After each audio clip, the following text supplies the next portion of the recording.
Hey there. Ever wondered about the structure of the Christian Bible? Whether you're deeply devout or simply curious, understanding the Bible's layout can be truly enlightening. Let's dive right in.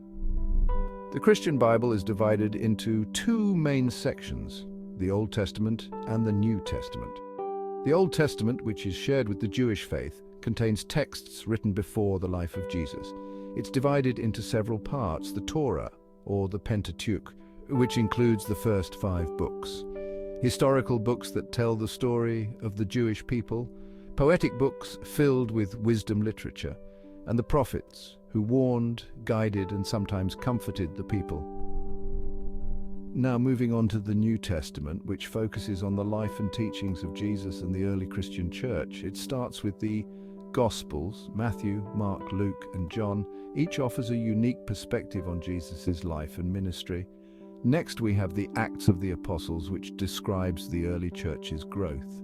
Following that are the epistles, letters written by early Christian leaders like Paul, Peter, and John to various churches. They provide guidance and clarification on Christian doctrine. Lastly, the book of Revelation, a prophetic book that promises the return of Jesus and the fulfillment of God's plan. Understanding this structure isn't just about comprehending a religious text, but appreciating a cornerstone of Western culture and literature. So, whether you're reading for faith, knowledge, or cultural understanding, knowing the structure of the Bible can add layers of meaning to your exploration. Thanks for listening. Dive deeper, ask questions, and let your journey through the pages be as enlightening as it is profound.